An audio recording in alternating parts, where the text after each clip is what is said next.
अगर कोई राज्य सरकार का कर्मचारी है या फिर इस बात में दिलचस्पी रखता है कि सरकारी कामकाज में पारदर्शिता कैसे लाई जा रही है, तो ये जानकारी काफी काम की हो सकती है।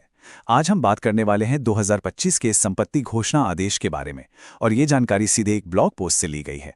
तो चलिए समझते हैं कि इसका असल में मतलब क्या है। तो चलिए सबसे पहले और सबसे जरूरी बात से शुरू करते हैं। मतलब वो घोषणा क्या है जिसकी वजह से ये पूरी बातचीत हो रही है। हमने इसे सीधे सोर्स से ही उठाया है ताकि कोई कंफ्यूजन की गुंजाइश ही ना रहे। अब देखिए, ये है वो असली सरकारी भाषा वाला शीर्षक। पढ़ने में थोड़ा मुश्किल लग सकता है ना? पर घबराने की कोई बात नहीं, हम इसे एकदम आसान भाषा में समझेंगे। सीधी सी बात यह है कि राज्य कर्मचारियों को साल 2025 के लिए अपनी संपत्ति का पूरा ब्यौरा एक खास पोर्टल पर देना होगा। तो इस भारी भरकम से दिखने वाले टाइटल के पीछे असल में एक सीधा साधा निर्देश है, और ये सभी राज्य कर्मचारियों के लिए एक बहुत जरूरी काम है। काम क्या है? साल 2025 के लिए अपनी संपत्ति की घोषणा करना। और हाँ, ये सब कुछ ऑनलाइन ही होना है। ठीक है, तो अब हमें ये तो पता चल गया कि मामला क्या है। अब इसे थोड़ा और खोल कर देखते हैं। हम इसे 4 आसान से सवालों में बांट लेते हैं। कौन, क्या, कहां और कब। इससे सब कुछ एकदम साफ हो जाएगा। तो सवाल ये उठता है कि इस निर्देश का असल मतलब क्या है? आखिर राज्य कर्मचारियों से करने को क्या कहा जा रहा है? अच्छा, तो ये रहे इसके मुख्य बिंदु। सबसे पहले कौन। ये नियम सभी राज्य कर्मचारियों पर लागू होता है। फिर क्या, उन्हें अपनी चल और अचल मतलब मूवेबल और इमूवेबल दोनों तरह की संपत्ति का ब्यौरा देना है। इसमें घर, जमीन से लेकर बैंक बैलेंस, गाड़ियां, सब कुछ आ जाता है। कहाँ करना है ये सब? ये होगा मानव संपदा पोर्टल पर ऑनलाइन। और कब के लिए? तो ये साल 2025 के लिए है। चलिए अब जरा इस कहाँ वाले हिस्से पर थोड़ा और गौर करते हैं। मतलब ये कौन सा ऑनलाइन प्लेटफॉर्म है जिसकी बात हो रही है? तो ये मानव संपदा पोर्टल आखिर है क्या? देखिए, ये कोई आम वेबसाइट नहीं है। ये राज्य सरकार का ऑफिशियल ह्यूमन रिसोर्स यानी कि मानव संसाधन पोर्टल है।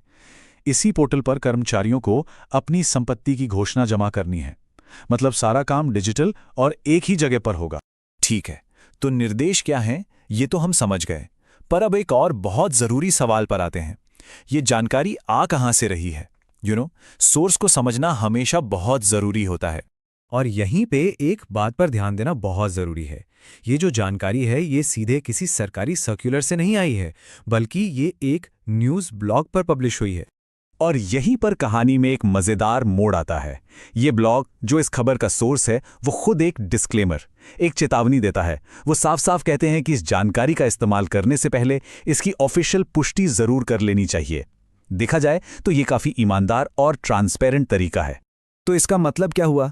मतलब ये कि ब्लॉग अलग अलग जगह से जानकारी तो इकट्ठा करता है, लेकिन उसकी गारंटी नहीं लेता।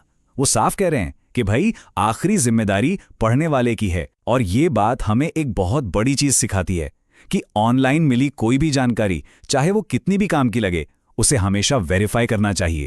तो ठीक है, हमने निर्देश को समझ लिया, सोर्स के बारे में भी जान लिया। अब आते हैं सबसे जरूरी सवाल पर कि इस सारी जानकारी का आखिर करना क्या है।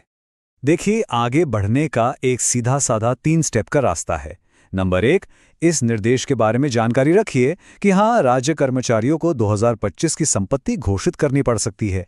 नंबर 2, ये याद रखिए कि ये खबर एक न्यूज़ ब्लॉग से आई है।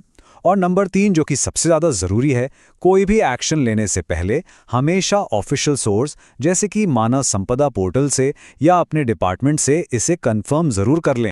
और आखिर में ये पूरी बात हमें एक बहुत बड़े सवाल पर लाकर छोड़ देती है, जो आज हम सबके लिए बहुत रेलेवेंट है। इन्फॉर्मेशन के इस दौर में हम ये कैसे पक्का करें कि जिस जानकारी पर हम भरोसा कर रहे हैं वो वाकई सही है? ये एक ऐसा सवाल है